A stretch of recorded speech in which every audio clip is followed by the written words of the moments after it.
का काम पूरे प्रदेश के हित में क्या किया जा सकता है उस पर चर्चा करना होता है। गवर्नमेंट लगातार चल रही हैं और गवर्नमेंट के बारे में यह कहा जाता है कि government is always a continuous process. कभी भी ऐसा नहीं होता कि water right Yogi ji walkout कर रहे हो, ये पार्टी के खिलाफ है क्या गवर्नमेंट के खिलाफ है? कभी भी गवर्नमेंट जो है आइसोलेशन में काम नहीं कर दी कि एक गवर्नमेंट ने कोई काम किया उसके बाद वो सारा समाप्त हो गया और उसके बाद अगली गवर्नमेंट सारा कुछ नए सिरे से करती है। ऐसा नहीं है। बहुत से काम ऐसे होते हैं जो उस समय छूटे रहते हैं, दूसरी गवर्नमेंट आती है तो उन कामों को पूरा करती है। कुछ काम पहले की घोषणाएं होती हैं उनको दूसरी गवर्नमेंट आके पूरा करती है।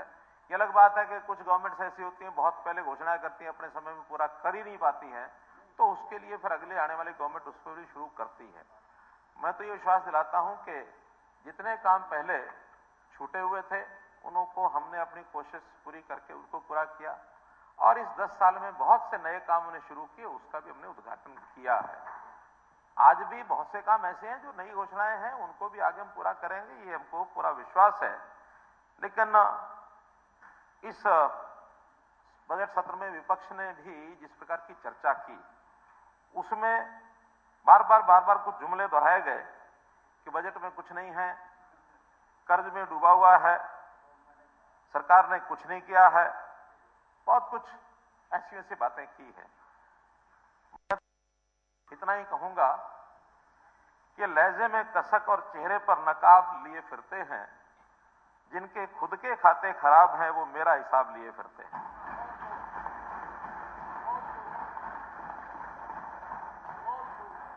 स्वाभाविक सी बात है कि विपक्ष को विरोध करना होता है।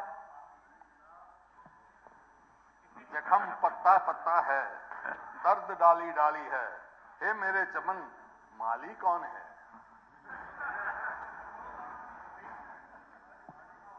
हदों में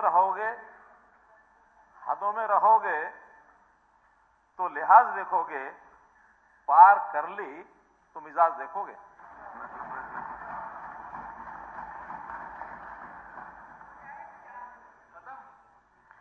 बेहतर तो होता कि जो कुछ कमियां रह गई हैं उसको इस ढंग से रखते कि हम उनको दूर कर पाते, क्योंकि विपक्ष का काम है आलोचना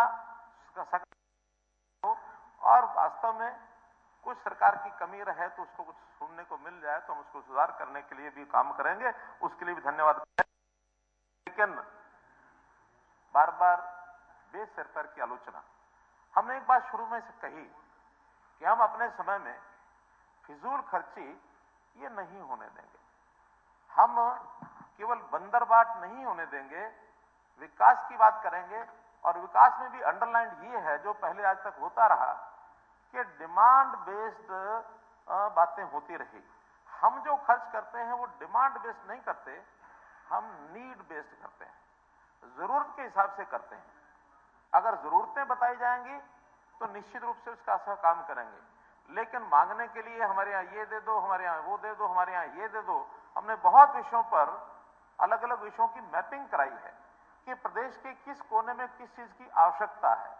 जहां आवश्यकता है आवश्यकता पूरी करेंगे, की तरह नहीं कि जिसके हाथ में जो लग गया उसने अपने अपने क्षेत्र में कॉलेज बनवा लिए तो मेरे अपने इलाके में बनवा लिए, स्टेडियम बनवाए तो मेरे अपने इलाके में बनवा लिए, सड़कें बनवाई तो सिर्फ अपने इलाके में बनवा ली, क्योंकि उस समय जाना जाता था, माना जाता था कि ये इलाका फला आदमी का इलाका है और उसका ये डिपार्टमेंट है, उसमें अपने डिपार्टमेंट बनाते ये सब करेंगे।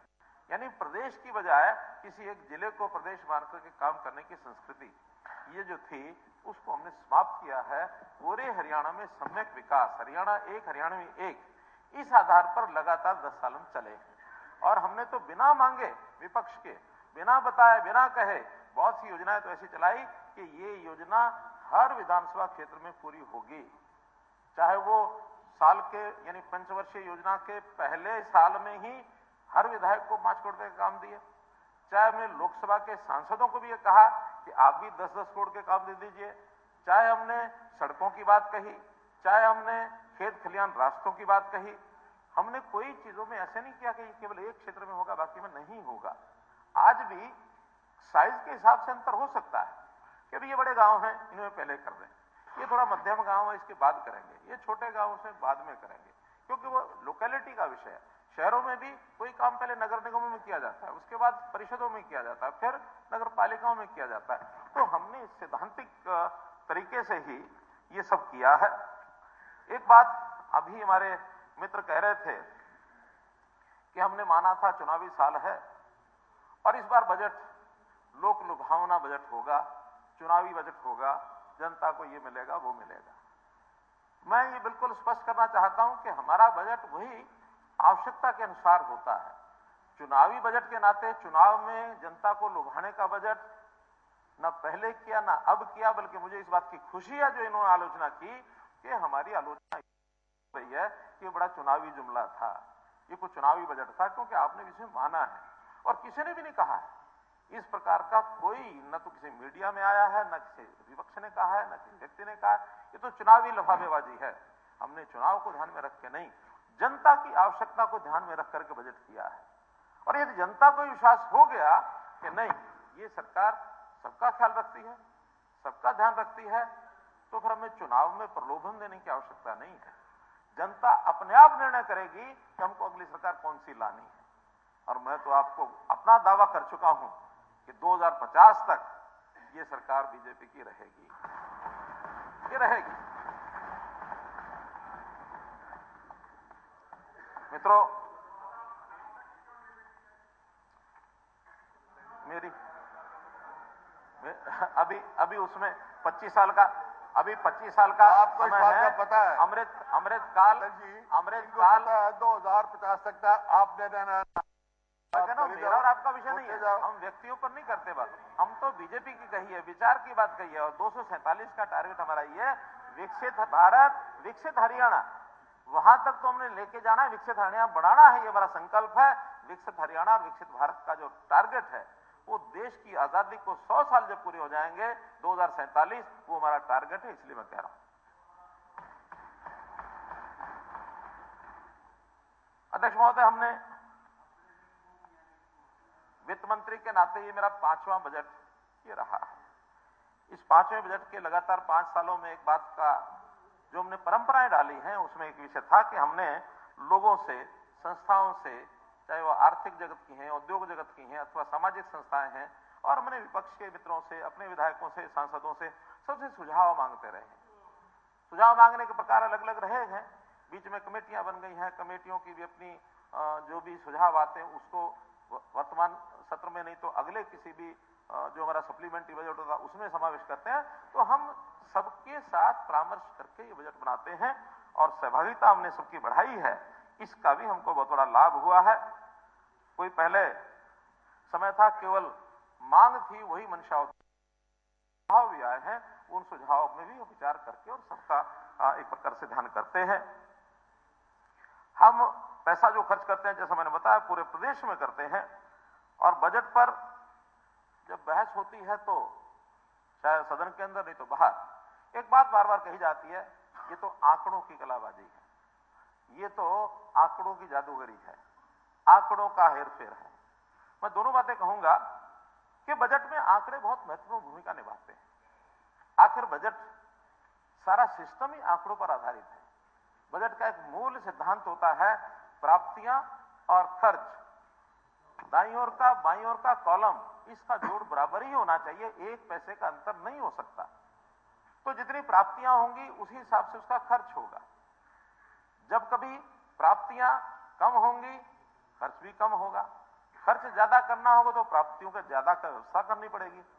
ज्यादा व्यवस्था करेंगे और मानो कहीं प्राप्तियां कम है तो टैक्स लगाना पड़ेगा।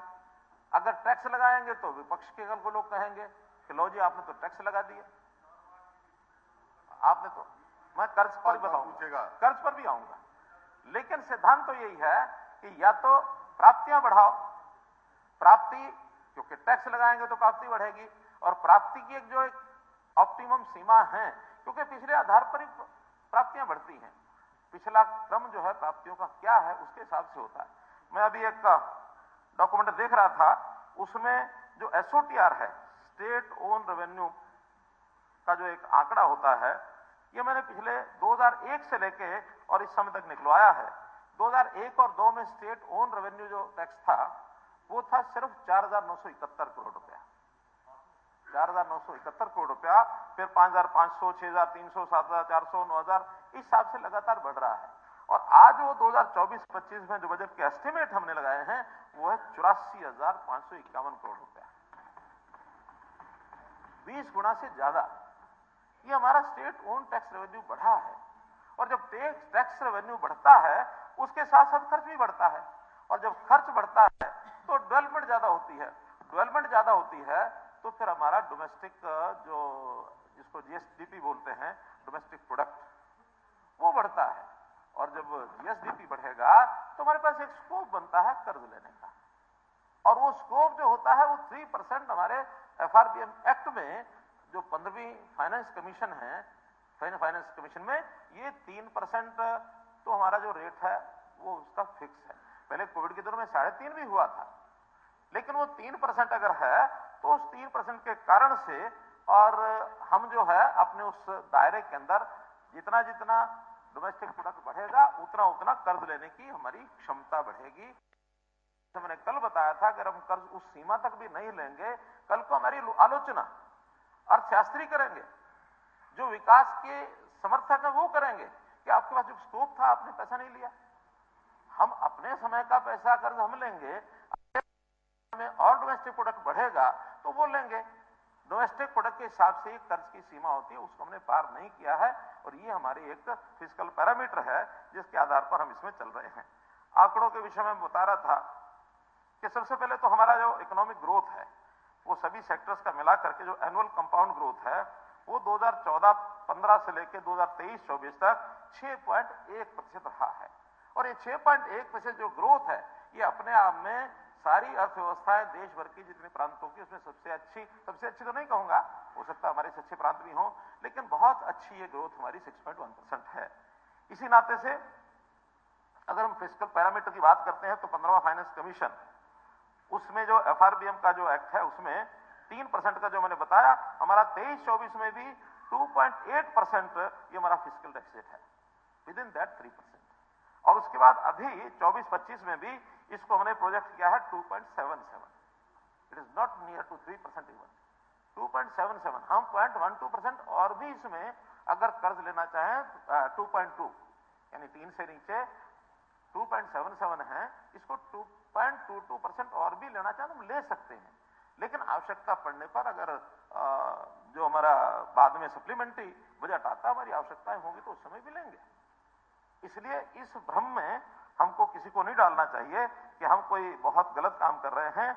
हमने तो ये कहा कि ओवरऑल जो डेट स्टॉक है उसकी जो लिमिट है 33.1% है, जिसको हमने 26%। क्योंकि बीच में वैसे ही व्यवधान के लिए नहीं है, नहीं इसमें रेवेन्यू डेफिसिट 0% हो तब आप सारी लिमिट अवेल कर सकते हैं एफआरबीएम एक्ट के मुताबिक। Where your revenue deficit is not 0, it is 1.7%। आप लोन तो की बात करते हैं, पर ये भी बताइए ना कि रेवेन्यू डेफिसिट को पूरा, और सेंट्रल गवर्नमेंट से आपको ग्रांट भी आ रही है रेवेन्यू डेफिसिट पूरे करने के लिए, फिर भी नहीं करते। मैं आपको बताता हूं, आप देखिए रेवेन्यू डेफिसिट में ग्रांट आती है, ये बात ठीक है, लेकिन जब हम इफेक्टिव रेवेन्यू डेफिसिट बात, इफेक्टिव रेवेन्यू डेफिसिट वो होता है जिसमें ग्रांट निकाल करके और इस डेफिसिट को जोड़ा जाता है। तो जब ग्रांट निकाल दें, आपकी बात मान ली ग्रांट के कारण से रेवेन्यू डेफिसिट हमारा जो है वो ज्यादा है, ग्रांट निकाल करके आप एक बार ग्रांट को मत मानो, इफेक्टिव रेवेन्यू डेफिसिट वो इस समय आपके सब वर्षों से 2014-15 में जब बजट आप लोगों ने प्रस्तुत किया था 14-15 का, उसमें इफेक्टिव रेवेन्यू डेफिसिट था 1.90, और आज पिछले 2 साल का जो रिवाइज एस्टिमेट 23-24 का है उसमें 0.65% है, और वर्तमान का एस्टिमेटेड है 0.9%। और मैं विश्वास दिलाता हूं जब ये फाइनल आंकड़े आ जाएंगे 1 से नीचे ही रहेगा, तो हम रेवेन्यू डेफिसिट में, इफेक्टिव रेवेन्यू डेफिसिट में लगातार सुधार कर रहे हैं। ये बात ठीक है, ये 0 आना चाहिए, ये अपेक्षा है, लेकिन एक साथ नहीं आ सकता। एक साथ लाने में फिर हमें कहीं ना कहीं विकास की दर को रोकना पड़ेगा। तो इसलिए हम 1.90 से अगर 0.65 पिछले % और इस बार 0.9% पर अगर हैं तो हम 1 से नीचे आए हैं। हम कोशिश करेंगे धीरे धीरे इसको और भी कम करें। का काम पैसा रहेगा आपके 17,000 करोड़ आपका डेफिसिट। नहीं, मैं परसेंटेज देखिए, अगर आप एब्सोल्यूट वैल्यू करेंगे, एब्सोल्यूट वैल्यू तो लगातार बढ़ेगी क्योंकि हमारा जीएसडीपी बढ़ रहा है और जीएसडीपी जब बढ़ता है तो उसके 3% के हिसाब से होता है। अगर परसेंटेज में कोई दिक्कत आती है, अगर आप लोगों को शिक्षा शास्त्री के नाते विचार करना हो तो आपको परसेंटेज में ही करना चाहिए। अब मान लो हम अगर बहुत आगे बढ़ गए हैं डेवलपमेंट में तो कर्ज भी ज्यादा आएगा, इनकम हमारी बढ़ गई, रेवेन्यू हमारा बढ़ गया तो कर्ज भी ज्यादा होगा। हम कर्ज को रोक नहीं सकते वहां। और फिर जिस प्रकार के ज्यादा नहीं, एक दो बातें मैं जरूर उदाहरण के तौर पर रखूंगा। जीएसडीपी का मैंने बताया कि जीएसडीपी 2014-15 में 4,37,000 करोड़ थी, जो अब 2023-24 में 10,95,000 है, 2.5 गुना ज्यादा। और ये आंकड़े हमारे नहीं होते हैं, ये GSDP reserve bank of India के। आप जीएसडीपी देखो ना, आंकड़े देख लो आप। 2005 में कितनी थी? 1,08,000 करोड़ और 2014 में कितनी पहुंची? 4 लाख। तो कितना हो गया? 5 टाइम। और आपके टाइम में 4 लाख से 10 पहुंची है, 10 लाख। तो 2.5 गुना बढ़ी ना। हमारे पीरियड में तो बढ़ी 5 गुना, आपके पीरियड में बढ़ी 2.5 गुना। मैं इसका जवाब देखो ना, मैं इसका जवाब वो देखो आप। देखिए, हरियाणा जब आजाद हुआ, हरियाणा आजाद क्या, हरियाणा जब बना, हरियाणा जब नहीं मैं बताता हूं, हरियाणा जब बना आजाद, वो गलती से निकल गया, शब्द वापस लेता हूं। हरियाणा जब बना, देश की आजादी के समय की बात निकल जाती है, लेकिन हरियाणा जब बना 1966 में, तो हम तो जीरो से ही शुरू हुए थे। और जब जीरो से शुरू हुए थे तो स्टार्टिंग में स्कोप बहुत अच्छा होता है बढ़ने का। जितना जितना आगे समय बीतता है उतना उतना उसमें स्क्वीज लगता है। इसलिए आपका वो जो शुरू का 10 साल का बता रहे हैं, 2001 से लेकर के और 2014 तक, चलो 5 से 14 तक, उसमें पीरियड की आपकी गवर्नमेंट है ना, उतने पीरियड की बता रहा हूं मैं। उसमें स्कोप बहुत था। आज धीरे धीरे बता रहा हूं मैं, 2001 का नहीं। उस समय महंगाई की दर जिस स्पीड से बढ़ती थी, आज वो महंगाई की दर स्पीड से नहीं बढ़ रही। और ये प्रदेश में जितना महंगाई की दर बढ़ेगी देश में, प्रदेश में, उसका जो एक आंकड़ा होता है वो होता है ये सैलरी के ऊपर का डीए से हम अनुमान लगा सकते हैं। पिछले 10 वर्षों में 2006 से 16, कोई जो एम्प्लॉइज का हिसाब जानते होंगे उनको मालूम है कि 10 साल में डीए का रेट कितना बढ़ा था, लगभग 125% के आसपास, एकदम एग्जैक्ट नहीं पता, 100% से ज्यादा था। अभी 2016 के बाद 2024 कितने साल हो गए? 7 साल हो गए। 7 साल में अभी बढ़ा है 48%। अगर 3% का और भी हम बढ़ा लें तो बहुत होगा, तो 60%, 65%, 65%, 70% एट द मोस्ट। लेकिन पिछले 10 साल में डीए कितना बढ़ा? 125%। अब जितना महंगाई बढ़ती है उतना ही आपके जीएसडीपी का रेट यानी आंकड़ा भी बढ़ता है। तो ये सीधा सीधा किसी भी चीज के कॉस्ट के ऊपर निर्भर करता है कि उसकी कॉस्ट कितनी बढ़ी है। तो इसलिए अगर आप उस आंकड़े पर जाएंगे तो बहुत ही एक भयानक दृश्य खड़ा होगा। कुल मिलाकर अध्यक्ष महोदय, हम लोगों ने अपने बजट को आगे बढ़ाने के लिए हमारा जो मूल फोकस है वो फोकस है कि हर परिवार का मुखिया पाई पाई को परिवार के भलाई के लिए लगाता है। हमारा 1,89,000 करोड़ रुपया है।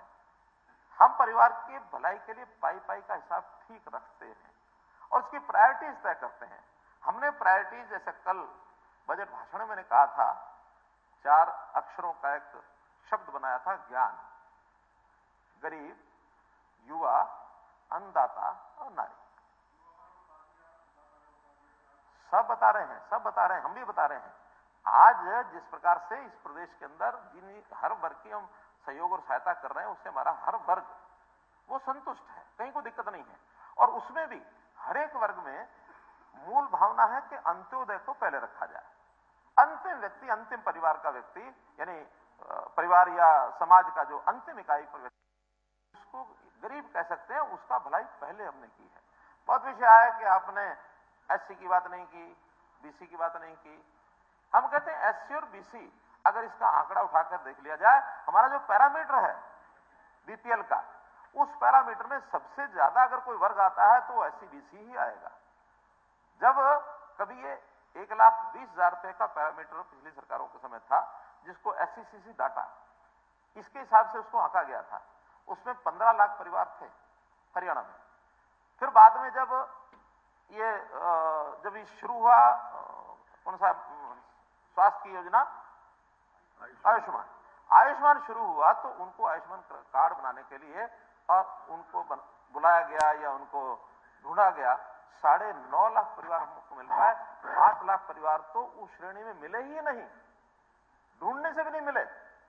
अर्थात वो एससीसी डाटा का किन लोगों को उसमें रखा होगा। हाँ, ये भी हो सकता है, जिसको मानने में मुझे कोई आपत्ति नहीं है, हो सकता है 2011 में उस लेवल पर हो और 2016-17 में वो आगे बढ़ गए तो श्रेणी में रहे ही नहीं। लेकिन वो सिर्फ 9 लाख परिवार थे। हमने उस आय की सीमा बढ़ाई, 1,20 की बजाय 1,80 कर दिया। 1,80 करने के बाद भी सब लोगों का सेल्फ डिक्लेयर करो, और सेल्फ डिक्लेरेशन के बाद उनका सर्वे करने के बाद आज उन सब की परिवार की संख्या जो उस समय 14 लाख थी, आज उनकी संख्या 30 लाख से ऊपर हो गई, 34 लाख हो गई है। 34 लाख परिवारों को लाभ दे रहे हैं, और उसमें मुझे ऐसा लगता है कि लगभग 80% एससी समाज उसमें आता होगा, जरूर उसमें 60%, 70% बीसी परिवार भी आता होगा, क्योंकि गरीबी की रेखा के नीचे स्वाभाविक रूप से संख्या उनकी ज्यादा है तो ये हमारी चिंता है। और इसके लिए एक जानकारी वैसे पहले मैंने बता चुका हूं, लेकिन फिर भी अगर ना जानकारी सदन को पता तो मैं उस विषय पे जानकारी देना चाहूंगा कि हमने एक आय वृद्धि बोर्ड बनाया है। आय वृद्धि बोर्ड मतलब इस पीपीवी डाटा के आधार पर जो लोएस्ट इनकम ग्रुप के लोग हैं उनकी आय को कैसे बढ़ाया जाए। ये शौक नहीं है कि कैसे उनको बीपीएल के कवर में संख्या बढ़ाई जाए और कैसे सरकारी मदद के सारे उनको हमेशा के लिए मजबूर होना पड़े उस सहायता को लेने के लिए। आखिर इनकम बढ़ेगी तो उस नाते से उनका स्वाभाविक अपने पैरों पर खड़े होने के लिए उनको एक अवसर मिलेगा। उसके लिए हमने कितनी योजनाएं बनाई, स्किलिंग की योजनाएं, उसके लिए हमने मुख्यमंत्री अंत्योदय परिवार उत्थान योजना की योजनाएं बनाई।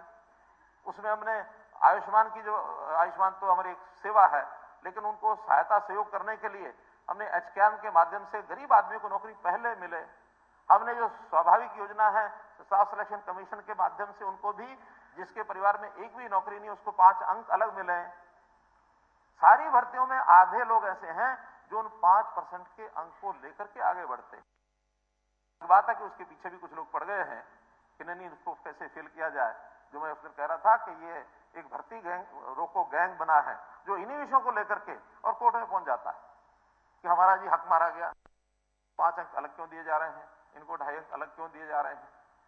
हमारा फोकस पूरा है पूरी सरकार के इस सारे एक्सचेकर के ऊपर, सारे साधनों के ऊपर।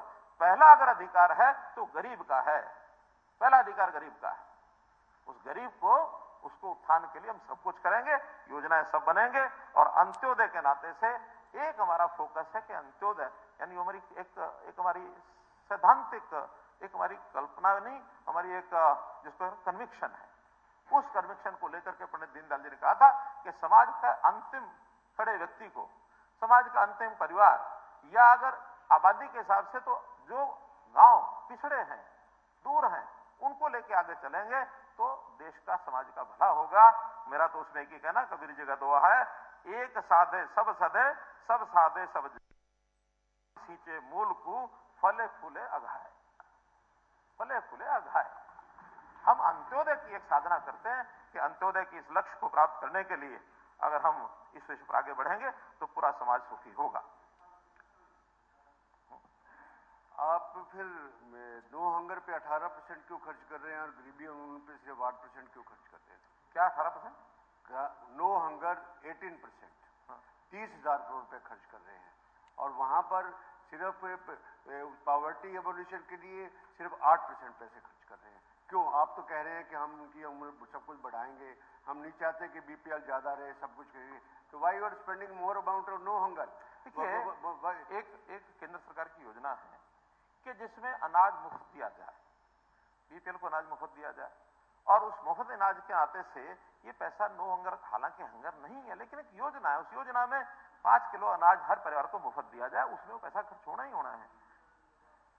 नहीं, उसको तो 1 किलो ही फ्री, वो भी फ्री कर दिया, लेकिन उस अनाज का पैसा तो देना ही पड़ेगा ना। आखिर अनाज प्रोक्योरमेंट की जाती है, सारा कुछ होता है। नहीं, लेकिन संख्या बढ़ गई है ना। आखिर उस समय तो इनके पीडीएस की, अब एकदम आंकड़ा मेरे पास नहीं, लेकिन पीडीएस की संख्या उतनी नहीं थी। शायद 26-27 लाख परिवारों को ये मुफ्त का अनाज उस समय मिलता था, मुफ्त नहीं, यानी 1 रुपया 2 रुपया, और वो परिवार मुझे लगता है 36-37 लाख से ऊपर हो गए हैं। इसलिए जितनी संख्या बढ़ेगी, अब उसमें हंगर का विषय नहीं है, लेकिन एक योजना स्कीम है तो उसको दिया जाता था कि वो लोग भी अपनी आय को बढ़ा करके अपने परिवारों को आगे बढ़ाएं। हमने तो जो एक पहले कभी एक नारा कहा जाता था कि आदमी की आवश्यकता रोटी, कपड़ा और मकान, ये आवश्यकता मूलभूत आवश्यकताएं होती थी। कल हमारे असीम जी ने जोड़ा कि इसके अंदर 2 शब्द और जोड़ दिए जाए, पढ़ाई और दवाई। रोटी, कपड़ा, मकान, पढ़ाई और दवाई। हमने तो इससे पहले ही कह दिया है कि रोटी, कपड़ा और मकान, शिक्षा, स्वास्थ्य और सम्मान। सम्मान भी परिवारों में बहुत जरूरी है, और उस सम्मान के नाते अगर किसी गरीब व्यक्ति को, असहाय व्यक्ति को अगर सरकार लाभ लेने का अवसर न मिले तो समझो उसका अपमान है। आज हमने हर व्यक्ति को यह कह दिया कि खिड़की पर आओ, या खिड़की पर नहीं भी आओ तो सरकार आपके घर जाएगी। उसको सुविधापूर्वक सारी योजनाओं का लाभ मिल जाए। पहले क्या होता था, दबंगई तरीके से जो राज चलता था कि पहली बात तो योजनाओं का जानकारी उनको नहीं मिलती थी, अखबार में आ गई, अखबार में आने के बाद खत्म। उसके बाद अगर वो पहुंच भी जाए खिड़की पर तो उनको धक्के मार के बाहर निकालते थे। पहुंच गया खिड़की पर, वहां स्टाफ सिस्टम ऐसा था, एक भी कोई नुक्ता, मैं तो यही कहूंगा जब तक जन जागरण नहीं होगा, जब तक आप कहना बंद नहीं करोगे, मैं इसको बार बार कहूंगा इसको। मैं तो कह रहा हूं अब वो स्थितियां नहीं हैं कि जिसमें से किसी को परेशानी होती हो। सरकार की योजनाओं का लाभ प्रोएक्टिव होकर के उनके घर पहुंचेगा। इसलिए उस गरीब की जो सहायता ये हम कर रहे हैं, और मैंने तो उसके आगे भी और बातें जोड़ी हैं कि हमारी सरकार 7S सिस्टम से काम करेगी, 7 स्टार सिस्टम, जिसमें शिक्षा, स्वास्थ्य, सुरक्षा, स्वावलंबन, स्वाभिमान, सेवा और सुशासन। सुशासन का बहुत बड़ा फैक्टर है, जिसमें से व्यक्ति के जीवन को किस प्रकार से सुगम और सरल करें, ये हमारा अगला फोकस है। तो इस नाते से आज चाहे वो बीमारी हो, चाहे वो अकाल व्यक्ति की मृत्यु हो जाए, ये लापरवाही से 3 लाख बच्चों की छात्रवृत्ति अटकी। अनुसूचित जाति के 1.25 लाख बच्चों का डाटा लटक गई। पिछड़ा वर्ग के 92,000 बच्चों की अपडेट डाटा ना होने की वजह से ये सरकारी आंकड़े यहाँ पर आए हैं। और मुख्यमंत्री जी पिछली बार भी कहा था, पोस्ट मैट्रिक स्कॉलरशिप जो है पहले शेड्यूल कास्ट डिपार्टमेंट देता था तो फिर भी मिल रही थी, अब अलग अलग विभाग खुद डिसबर्स कर रहे हैं। इसमें कुछ ना कुछ ऑनलाइन की कमी होने की वजह से बहुत सारे बच्चों की पोस्ट मैट्रिक स्कॉलरशिप नहीं आ रही और वो हायर एजुकेशन छोड़कर चले गए हैं। ठीक कह रही हैं बहन जी। हमारे देखिए, जब ये सिस्टम नए होते हैं उसमें कहीं ना कहीं बाधाएं आती हैं। आपको पता होगा कि नहीं, आपको पता है कि जो स्कॉलरशिप स्कीम थी, इसमें बहुत बड़ा, एक हरियाणा का ही नहीं, कुछ प्रदेशों के सबके मिला करके और कई तरह के शायद 38-40 करोड़ रुपए का एक हो गया था, क्या उसमें बंगलिंग हो गई थी। उसके बाद उस सिस्टम को ये किया गया कि पहले तो उसको अपना एक डोमिसाइल देना पड़ेगा, उसका जो वेरिफिकेशन है, चाहे उसके आधार कार्ड का है, उसके फोन नंबर का है, परिवार पहचान पत्र का है, वो होगा तो उसको डिस्बर्स होगा। पहले यह डिस्बर्समेंट अलग अलग जगह से होती थी, अब उनका सब जगह एक परिवार पहचान पत्र के माध्यम से उसको लिया जाता है। फिर भी जो ऐसी शिकायतें हैं, मैंने ये नहीं कहा कि शिकायत नहीं हो सकती, बहुत सी शिकायतें, जैसे मैंने परसों परिवार पहचान पत्र में कहा 84 लाख चीजें हमने उसको लोगों के कहने पर, सर्विस देने के समय आने वाली कठिनाइयां, वो सब दुरुस्त की हैं। ऐसा कोई भी विषय अगर है तो उसको जनरलाइज करने के बजाय आपको बता देंगे हमें, तो हम उसको जल्दी ठीक कराएंगे। सारे आप डिपार्टमेंट में भी बता देंगे, बहुत सारे बच्चे ऐसे सब लिख के दे दीजिए, सब हो जाएगा। इसी प्रकार से हमने बीपीएल के कार्ड की बात बताई, आवास योजना की बात बताई। अब गरीब आदमी को काम के लिए कहीं दूर गांव में जाना पड़ता है, ट्रैवलिंग पर उसका खर्च आता था। हमने अभी योजना के अंदर आपको बताया कि 1000 किलोमीटर प्रति सदस्य अब बसों में फ्री यात्रा करने की उसको सुविधा दी है। ये भी उसकी आवश्यकता है। 1000 किलोमीटर कम नहीं होता है। मुझे जब रिजल्ट आएंगे तो पता लगेगा कितने लोगों ने 1000 को अवेल किया है। अगर मानो ज्यादा लोग अवेल करने वाले हैं और सभी अवेल कर लेते हैं, थोड़ी परसेंट बचती है, तो शायद उसको दोबारा भी सोचेंगे। अभी तो एक अनुमान से कि एक व्यक्ति 1000 किलोमीटर अगर साल भर में उसको दिया जाए तो महीने में लगभग 80 किलोमीटर हो जाता है। तो गरीब परिवार जो किसी काम से डेली जाता आता है उसका तो ज्यादा हो सकता है, लेकिन जो कभी कभी कैजुअल जाता है उसके लिए 1000 किलोमीटर सालाना मुफ्त यात्रा का ये हमने दिया है। बिजली बिल की बात हमने की कि जिनको न्यूनतम बिल 115 रुपया 2 किलोवाट तक देना पड़ता था, हमने वो 115 रुपए वाली शर्त हटा दी है। अब एक्चुअल कंजम्पशन जितनी है उसी को उसको बिल देना पड़ेगा।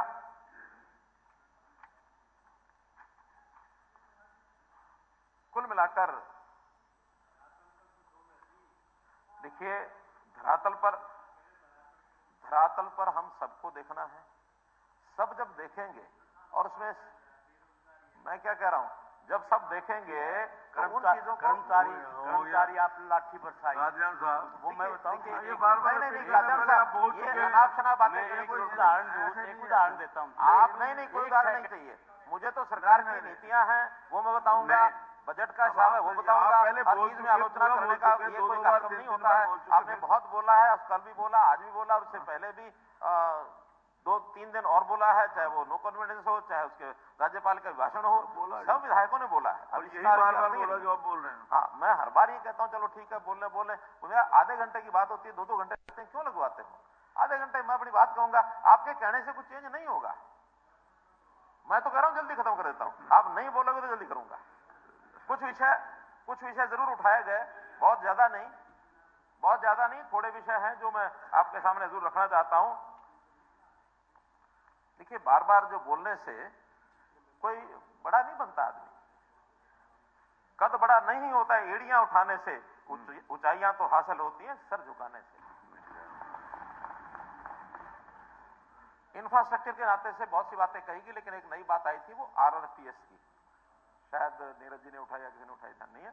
लेकिन आरआरटीएस में मेरा इतना ही कहना है कि 2 लाइनें हमारे यहां से निकल सराय काले खां दिल्ली से शुरू होती हैं और एक पानीपत तक है और एक धारवेड़ा होकर के आगे राजस्थान के किसी स्थान तक पहुंचती है। उसमें हमारी ओर से कहीं कोई कठिनाई नहीं है। हमने सारा पैसा जो है नहीं शाहजहांपुर, पहले से ही शाहजहांपुर तक है।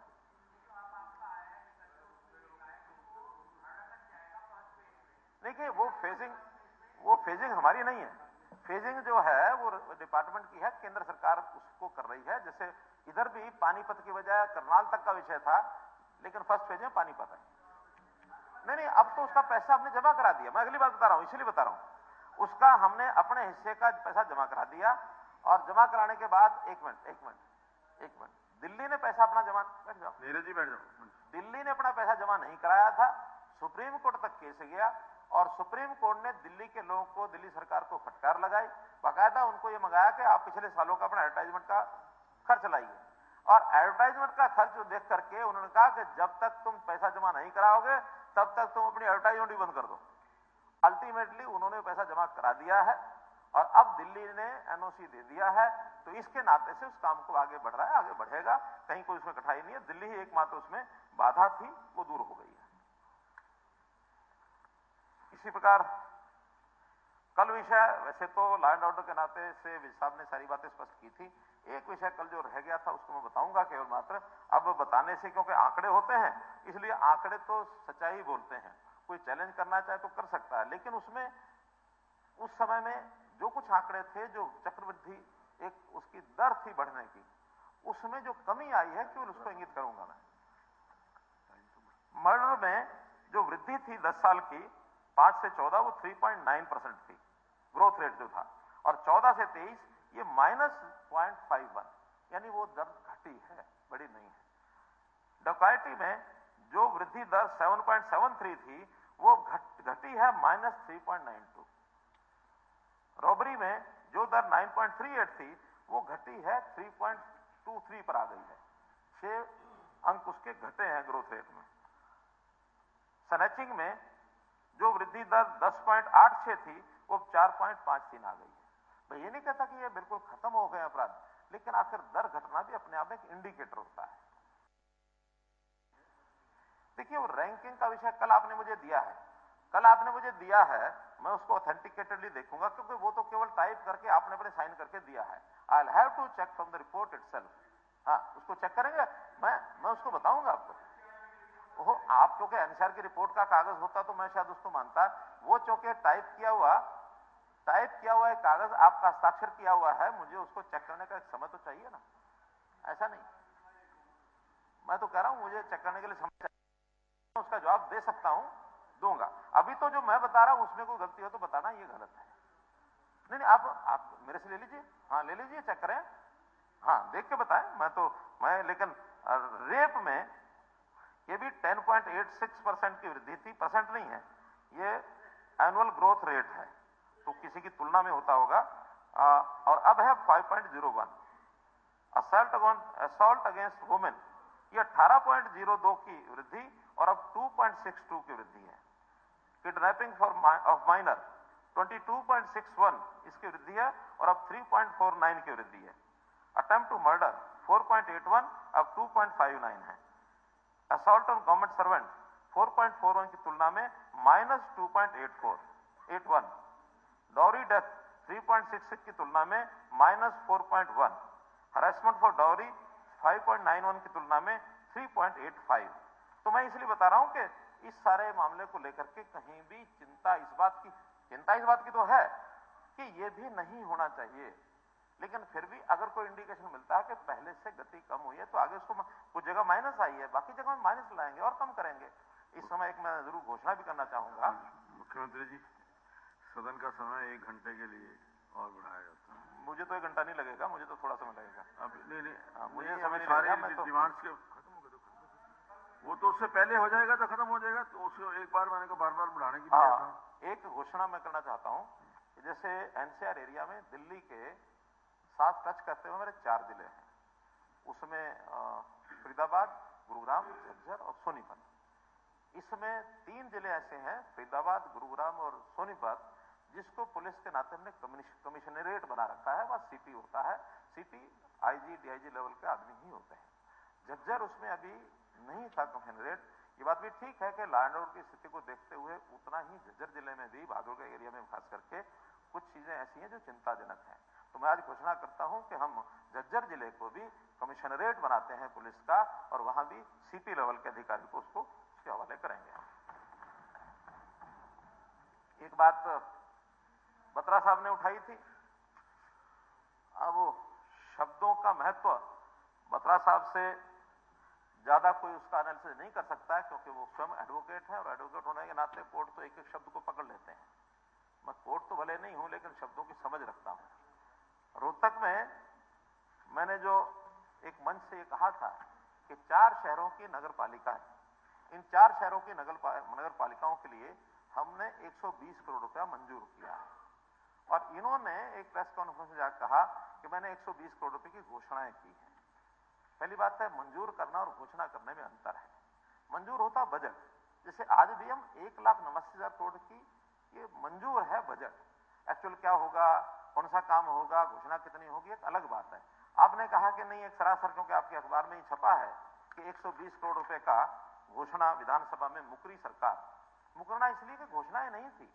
मैंने भी सुन लिया वो वीडियो और आपने भी सुनी है, तो इसलिए उसके अंदर हमने कहा था कि मंजूर हुआ है। और जहां तक मंजूर की बात है, इस साल में 23-24 का 1 अप्रैल से 25/2/24 तक, यानी 1 महीना कम है अभी उसमें, उस 1 महीने के अंदर और जुड़ जाएगा। तो उसका मैं डिटेल बता रहा हूं कि स्टेट फाइनेंस कमीशन का 99.43 करोड़ ये हमने मंजूर कर दिया है। सेंट्रल फाइनेंस कमीशन 7.72 करोड़ ये मंजूर केंद्र सरकार की ओर से होकर आ गया है। मुख्यमंत्री समग्र सहायता विकास योजना 7.44 करोड़ ये हमने मंजूर कर दिया है। दीनदयाल उपाध्याय सेवा बस्ती उत्थान योजना में 3.45 करोड़ ये हमने मंजूर कर दिया है। 118.06 करोड़ जो मैंने 120 करोड़ कहा है, 118 पॉइंट जो है ये मंजूर हो चुका है और 1 महीने का हिसाब अभी उसमें बाकी है। आप कहें तो मैं एक एक म्यूनिसिपैलिटी के कामों की बात भी बता सकता हूं कि कितने काम वहां हुए हैं। आपने रिप्लाई नहीं दिया स्पष्टली। सेकेंडली ये कि आपने घोषणा कब की थी आदरणीय घोषणा मुख्यमंत्री? नहीं की मैंने। आपने कहा, अब मैं वर्डिंग याद है कि मैं 120 करोड़ रुपया, कितनी आपने पूछा अधिकारियों से कि यहाँ पर कितनी अर्बन कमेटियां हैं, म्युनिसिपल कॉर्पोरेशन है, 4 हैं, उनके लिए मैं 120 करोड़ रुपया देता हूँ, मंजूर करता हूँ, मंजूर करता हूँ। हाँ। 2 साल हो गए मुख्यमंत्री नहीं, जी। वो जिस साल में कहा उसी साल में मंजूर किया। 2 साल हो गए, 2 साल में में कहा है। आपने वहां भी ये मंजूर किया कि मैं 250 करोड़ रुपया कम्प्लेक्स को स्थानांतरण करने के लिए, जुडिशियल कम्प्लेक्स उसको स्थानांतरण के लिए 250 करोड़ रुपए देता हूँ। अब साल की बात मैं आपको आंकड़ा 23-24 का बता गया, ये 22-23 का नहीं 22-23 का, क्योंकि 4 मई 2022 को ये मैंने कहा था, तो नहीं 22-23 का बता देता हूं मैं। 22-23 में भी एसएफसी 90 करोड़, सीएफसी 22 करोड़, शहरी विकास योजना 12 करोड़, दीनदयाल उपाध्याय 1.77 करोड़, कुल 126.62 करोड़, 120 की जगह 126 करोड़। तो ऐसा नहीं है, कुल मिला के जब हम कहीं बोलते हैं तो शब्दों को ध्यान करें। मेरी वो घोषणाएं नहीं थी, घोषणा होती है प्रोजेक्ट को लेके कि ये एक प्रोजेक्ट है, इसकी मैं घोषणा करता हूं। जब कुल मिला के मंजूरी में, तो मैं झज्जर में भी कह के आया था कि 25-25 करोड़ रुपया सबको आएगा, 100 करोड़ रुपया सबको मंजूर होगा। अब वो इसका अर्थ ये नहीं कि 100 करोड़ की कोई एक योजना की घोषणा हुई है बजट के, नहीं। देखिए, घोषणा नहीं होती है बजट की मंजूरी। आज मैं पूरे हरियाणा में डंका बजा के कहूंगा कि मैंने हरियाणा का बजट 1,90,000 करोड़ रुपए का बजट मंजूर किया है। तो इसका अर्थ ये थोड़े कि 1,90,000 करोड़ रुपया कल कोई विधायकों के और सांसदों के खाते में चला जाएगा, पंचायतों के खाते में चला जाएगा, ऐसा नहीं। जनता को समझाना आपका काम है। जिस क्षेत्र में आप जाएं, ठीक शब्दों में उनको, देखिए आप अपने समय में ये सब करते रहे, और जब करते रहे हैं तो सलीका अपना अपना होता है। आपका अपना सलीका, हमारा अपना सलीका। सवाल ये नहीं रफ्तार किसकी कितनी है, सवाल है कि सलीके से कौन चलता है।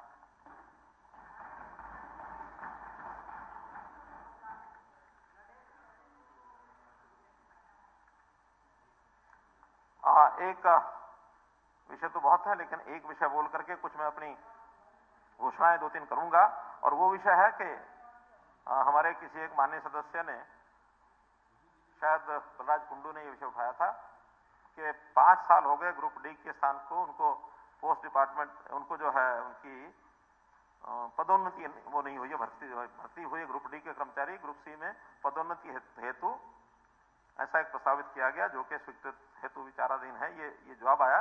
जवाब तो ये है कि पहले ये एक एलिजिबिलिटी ग्रुप डी के लोगों की 5 साल के बाद होती थी। अब उसमें चूंकि ग्रुप डी का एक कॉमन कैडर हो गया है, पहले हर ग्रुप का अलग अलग डिपार्टमेंट का एक कैडर होता था, उनके अपने रूल्स होते थे। जब से ये ग्रुप डी का एक कैडर हुआ है, अब ग्रुप सी को भी एक कैडर में मिला रहे हैं। इसके लिए ग्रुप यानी एक एक्ट्स और रूल्स में जो परिवर्तन करने वो परिवर्तन होंगे। उसके बाद इस सिलसिले को फिर रंग से शुरू करेंगे। बल्कि हमने तो इतना ओपन कर दिया है कि ग्रुप सी के यानी डी के रिजल्ट के बाद भी अगर कोई सी में आ जाता है तो ऑटोमेटिकली वो सी में चला ही जाएगा, और उसके बाद अगले एग्जाम में सीईटी में दोबारा जाकर के वो अपने आप को इंप्रूव करना चाहता तो कर। इसलिए इस विषय पर अभी जब तक नए रूल्स, नए एक्ट्स में संशोधन नहीं होते, तब तक उस विषय को डेफर माना जाए। हाँ, एक चीज और है, बहुत से ऐसे 18,000 जो ग्रुप डी के लोग लगे थे, उस समय में हमने घोषणा की थी कि एक बार ज्वाइन करने के बाद यदि कोई आदमी डिपार्टमेंट बदलना चाहे या अपनी पोस्ट बदलना चाहे या स्थान बदलना चाहे, वो उससे अप्लाई कराएंगे, और अप्लाई कराने के बाद जो उसकी चॉइस होगी, जहां तक संभव होगा उसको देंगे। अब उसका एक ड्राई रन शुरू हुआ है, और उसमें बल्कि चॉइस 1 जो है, ऑप्शन 1, 1947 लोगों ने फर्स्ट चॉइस जो भरी थी उनको उन स्थानों के ऊपर भेज दिया गया है, वो ज्वाइन कर रहे हैं। इसके बाद जो उनकी चॉइस 2, चॉइस 3 है, उनको भी उसके अंदर भेजेंगे। इसके बाद ग्रुप सी का रिजल्ट और ग्रुप डी का रिजल्ट, ये नया भी अब आने वाला है। जैसा अभी तक हमने 43,000 पोस्टों के लिए जो एडवर्टाइजमेंट की थी, 10,000 पोस्टों का रिजल्ट आ चुका है। 33,000 का रिजल्ट वो अब कभी भी आ सकता है, क्योंकि उसमें डिमांड ये थी पहले ग्रुप सी का रिजल्ट निकाला जाए, फिर डी का निकाला जाए। हालांकि डिपार्टमेंट ने हमको बताया, कमीशन ने, कि हमारे पास ग्रुप डी रिजल्ट तैयार है। हमने कहा पहले सी निकाल के, ताकि जो लोग सी में पहले आ जाएंगे तो डी में उनको नहीं ज्वाइन करना पड़ेगा। इसलिए उस क्रम को बदलने के लिए ये सुझाव डिमांड के ऊपर हमने दिया है, तो उन्होंने उसको मान लिया है। और इसके अलावा भी पीजीटी के लगभग 6-7 हजार लोग हैं, और ऐसे ही पुलिस की जो भर्ती नई एडवर्टाइजमेंट हो गई है उसका भी अब 13,000 की वो हो जाएगी, तो 30,000 और 13,000 43,000 नए लोगों का रिजल्ट ये तुरंत आने वाला है। इसका भी हम जो है इसका इंतजाम करने वाले हैं। कुछ नई घोषणाएं हैं, उसके अंदर एक विषय बत्रा जी ने उठाया था, वो है सस्टेनेबल डेवलपमेंट गोल्स यूएन के जो तय हुए। हमने 2030 का अपना एक टारगेट तय किया कि सारे सस्टेनेबल डेवलपमेंट गोल्स हरियाणा जो है अपने उस समय तक पूरे कर लेगा, और उसको पूरा करने के लिए एक नया हमने एक संगठन खड़ा किया है, और उसका आज मैं उसकी घोषणा कर रहा हूं कि मिशन हरियाणा 2047, इसके लिए एक हाई लेवल टास्क फोर्स ये हम बना रहे हैं, और उसमें उसकी रचना पूरी हो गई है। उसके जो चेयरमैन के नाते श्री दीपक बागला, जो बहुत एक अच्छे डेवलपमेंट के नाते से इंडिया क्या है, इंडिया इन्वेस्ट इंडिया के वो सीईओ थे दीपक बागला, बहुत बड़े स्थान से वो हमारे हरियाणा में सेवा के लिए आ रहे हैं। तो बहुत अच्छा उनका एक जिसको कहना चाहिए उस विषय में अंतर्राष्ट्रीय स्तर पर भी उनका एक्सपोजर है, और वो ग्लोबल एंगेजमेंट में चाहे फॉरेन की इन्वेस्टमेंट हो, चाहे यहाँ का एक्सपोर्ट हो, अथवा मैन पावर की जो भी वहाँ डिमांड है, उस नाते से इनोवेशन, टेक्नोलॉजी और इंफ्रास्ट्रक्चर डेवलपमेंट, ग्लोबल कॉम्पिटिटिवनेस, हम ये भी अपना टारगेट रखते हैं कि देश के $5 ट्रिलियन की इकोनॉमी बनाने में हरियाणा का यह संकल्प है कि हम 2047 तक हरियाणा से $1 ट्रिलियन का योगदान करने की अपनी योजना बना रहे हैं। तो इस प्रकार से इस विषय को आय वृद्धि बोर्ड की मैंने बात बता दी है। एक विषय, हिसार जिले में जो जीएलएफ एरिया है, उस जीएलएफ यानी government land government livestock farm, वहां 4 गांव ऐसे हैं जिन 4 गांव के लोगों को जमीन मिली थी, लेकिन रहने के लिए उन्होंने उस जीएलएफ की लैंड पर ही एक प्रकार से कब्जे से अपने मकान बनाए हुए थे, और ये आज से नहीं बने, 1954 के बने हुए, 70 साल हो गए हैं। मतलब मैं तो उसको जोड़ता हूं कि मेरा जन्म 1954 का है, वो बेचारे तब से वहां बैठे हैं। तो हमने कहा कि भी एक तोहफा उनके लिए मैं घोषणा करता हूं कि इस सारी योजना में अब उनको जिस जमीन पर वो बैठे हैं उसकी एक योजना बना करके और उनको अनाउंस कर रहा हूं मैं कि उनका सब काम ने ड्रोन मैपिंग करा ली है, कौन कितने एरिया में, डंडूर, पेरावाली, झिड़ी और बीड़ बबरान, तो इसके अंदर कुल मिलाकर 2719 ऐसे हाउस होल्ड्स हैं। उन 2719 हाउस होल्ड के अंदर 1831 ऐसे हैं जिनका मकान 250 स्क्वायर यार्ड से छोटा है। उन सबको कैलकुलेशन करके वहां की जो केवल जमीन की लैंड की कीमत है वही ले रहे हैं, बाकी किसी प्रकार का कुछ नहीं। 2000 रुपया पर स्क्वायर यार्ड, मोटी मोटी बात हमसे होकर के, और 2000 पर स्क्वायर यार्ड की कीमत से उनको अलॉट कर दिया जाएगा।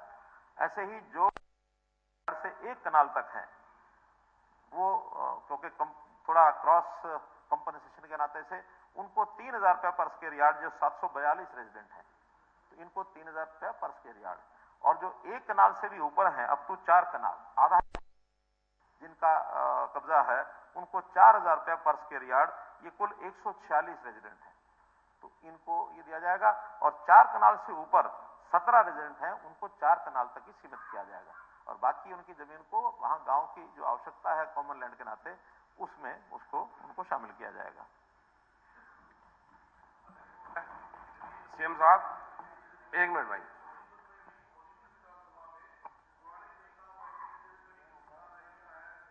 और देवनगर है, कई कॉलोनियां हैं जिनमें 70 साल नहीं बल्कि 100 साल तक से भी पहले के लोग बैठे हुए हैं और अभी तक उनको मालिकाना हक नहीं मिला है। तो मेरी आपसे निवेदन है कि सोनीपत विधानसभा के लोगों के लिए भी जो 60 साल या 70 साल से बैठे थे उनके लिए भी ये 2 दिन पहले अनाउंसमेंट हो चुकी है, अगर उसमें कवर होती होंगी तो जरूर कर देंगे। अब उसका प्रकार देखना पड़ेगा। 2 दिन पहले हमने जो शहर के अंदर भी इस प्रकार के अर्बन लोकल बॉडीज की जमीन पर बैठे हैं उनको वो उसी हिसाब से उसको अलॉट किया जाएगा। हाँ, यदि अर्बन लोकल बॉडीज की जमीन नहीं है, किसी और डिपार्टमेंट की है, तो उस डिपार्टमेंट से बात करके तब करें। सीएम महोदय एक मिनट प्रदीप जी। डिपार्टमेंट ने कहा कि कलेक्टर रेट पे उनको मालिकाना हक दिया जाए। अगर कलेक्टर रेट के उनके पास पैसे होते हैं तो वो खुद ही ना खरीद लें जी, और लगातार वो रेंट दे रहे हैं। अलग से विचार करेंगे, क्योंकि जब कब्जा किया हुआ है तो कब्जे करने वाले को कम से कम उस रेट के ऊपर जमीन का मालिकाना हक मिल जाए, बहुत बड़ी बात है। हाँ, जिन्होंने पहले लीज पर ली हुई थी या जिनके पास पट्टे के वो थे, डॉक्यूमेंट थे, उनको हमने रियायत भी दी है। लेकिन ये जो कि पट्टे वाले नहीं है, केवल कब्जे वाले हैं, कब्जे वाला तो कल को कोई ऑर्डर कर देगा तो उनको तोड़ करके खाली कराने की बात भी आ सकती है। इसलिए इस विषय पर ऐसे मेरे लोकायुक्त में केस चला हुआ है, वो जमुना में उनकी जमीन कट गई हमारी थी। सरकार का एक मोटो है जी, विवादों का समाधान। जी, किसी प्रकार के कोई विवाद हो, आप ला करके एक बार देंगे तो ये अकेले यहाँ घोषणा नहीं की जा सकती, इसको डिपार्टमेंट। नहीं, मैं वही कह रहा हूँ जो आपके संज्ञान में आपने टूटने से रुकवाया था, उनको लिख के दूंगा मैं। आप लिख करके दें, एक एक विषय पर चर्चा नहीं होगी, आप लिख के दें। का सारे डाटा वगैरह दिए, और मैं सिर्फ 2 डाटा के बारे में ऑनरेबल स्पीकर साहब के थ्रू कहूंगा कि 1/1/19 से 31 से 24 तक molestation with the girls and womens 10,595 cases. 10,000। मैंने जो आंकड़े बताए हैं, नहीं, आंकड़े आपके दिए हुए, मैं तो आपके आंकड़े हैं, मेरे तो आंकड़े जो बताए हैं वो मैंने मान लिए हैं। सर, रेप के केसेस में 2 ही दूंगा, बाकी मर्डर छोड़। दोनों समय के मैंने बताए हैं, रेप के दोनों समय में बताए हैं सर। रेप के केसेस 1/11/19 से 31/1/2024 तक। देखिए 6800।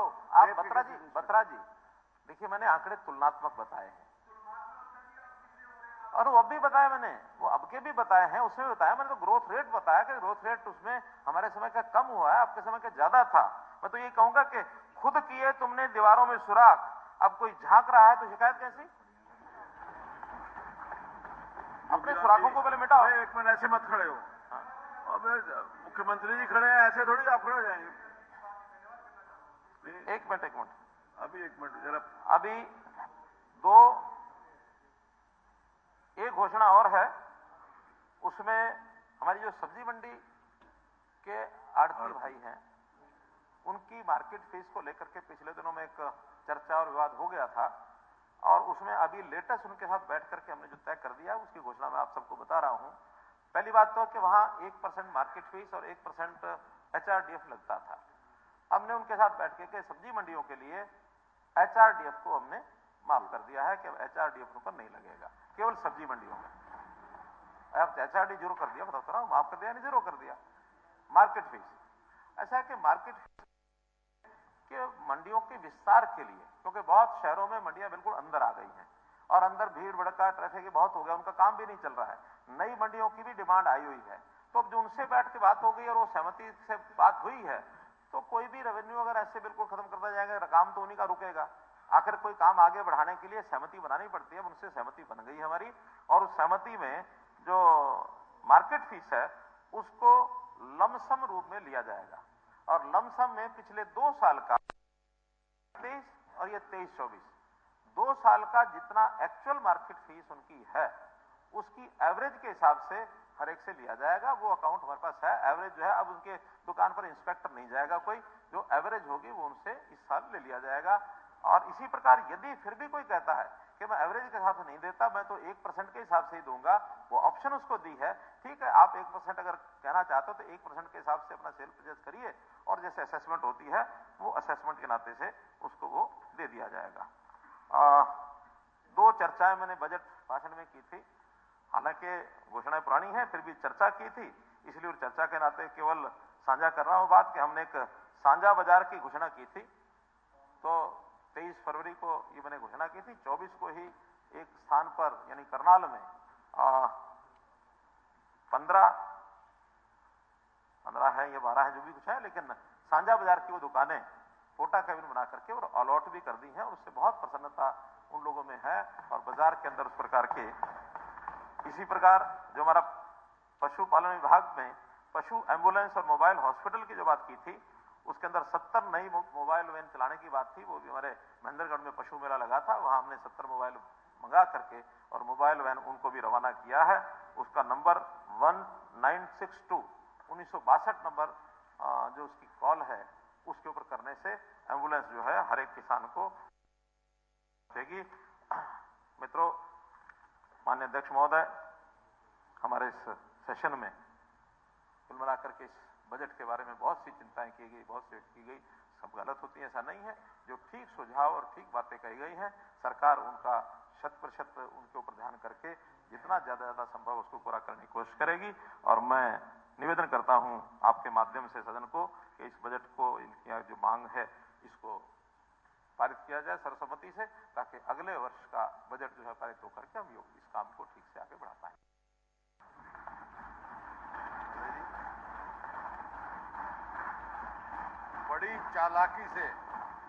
बड़ी चालाकी से तूने खुद को छुपा रखा है, अपने झूठे वादों से लोगों को बहला रखा है।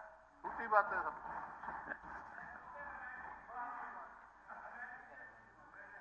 अरे नहीं, ऐसे ना करो, रामायण के नाम पे ना करो जी। ना रामायण की बात सुनने दो, रामायण की तो सुन लो साहब, शेरो शायरी सुन रहे हो। राधे श्याम रामायण की बहुत बढ़िया बात बता रहा हूं। 2050 तक की बात चली। जो चढ़ा आकाश पे एक दिन गिरा है गार में, सच बता किसका रहा है बल सदा संसार में।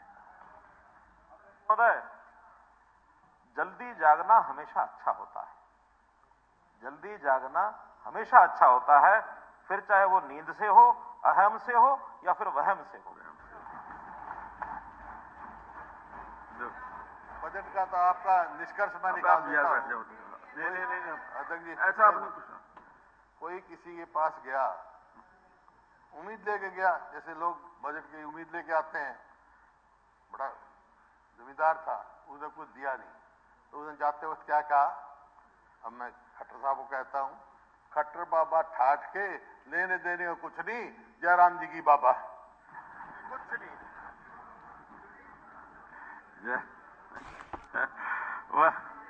माने कभी सुनाने दो जी। हो गया। एक बार एक डॉक्टर के पास एक महिला पहुंची जी, बोली कल टेस्ट करवाए तो उस रिपोर्ट में बताओ क्या क्या कमी है जी। तो डॉक्टर ने कहा जी इसमें तो विटामिन ई की कमी है, विटामिन डी की कमी है, विटामिन बी की कमी है, जिंक की कमी है और आपका एचबी की कमी है, सारी कमी है। बोले डॉक्टर इतनी कमी तो आज तक मेरी सास ने नहीं निकाली जितनी तेने निकाल दी। ये जितना बजट है जी लोगों को बहुत पसंद आया हरियाणा के, लेकिन विपक्ष को ये हजम नहीं हो रहा जी, और सारा का सारा हरियाणा यही कह रहा है जी कि बजट बहुत बढ़िया है। समापन मुझे करना है, समापन मुझे करना है। एक बार एक नदी में एक नाव में सवार होकर कुछ लोग जा रहे थे तो उनमें से जितने भी सवारियां थी, एक कोने में एक व्यक्ति बैठ करके उस नदी में सुराख करने लग गया। और जैसे उन्होंने सुराख नाव में नहीं, पिछली बार नहीं सुनाया, सुराख किया और सुराख करने के बाद जब तो जो नाविक उसको लगा क्या आवाज आ रही है। बैठे व्यक्ति को कहा कि जाओ देखो ये क्या आवाज आ रही है। तो उसने जाके देखा तो एक व्यक्ति नाव में सुराख कर रहा है। जाड़ के बताया दौड़ के नाविक को कि नाविक साहब एक व्यक्ति पीछे बैठा सुराख कर रहा है। तो वो अपना सहायक नाविक को देकर के नाव और पीछे आया, कुछ कि क्या कर रहे हो, पानी जो है वो निकल जाएगा तो बहुत नुकसान हो जाएगा। बोले तुम्हें क्या, मैं सुराख कर रहा हूं, मेरी जगह पर पानी निकलेगा, तुझे क्या? कि नहीं तेरी जगह नहीं निकलेगा, तुम जितने सारे ग्रुप के लोग हो ना सारे डूब मरोगे, इसलिए इन कांग्रेसियों को पता नहीं कौन कहां सुराख कर रहा हो। आहों से सोजे इश्क मिटाया ना जाएगा, आहों से सोजे इश्क मिटाया ना जाएगा, फूलों से ये चिराग, फूकों से ये चिराग बुझाया ना जाएगा। कुछ कश्तियां डूबी हैं अपने सुराखों की वजह से भी, यूं हर बार इल्जाम तूफानों पर लगाया ना जाएगा। धन्यवाद जी।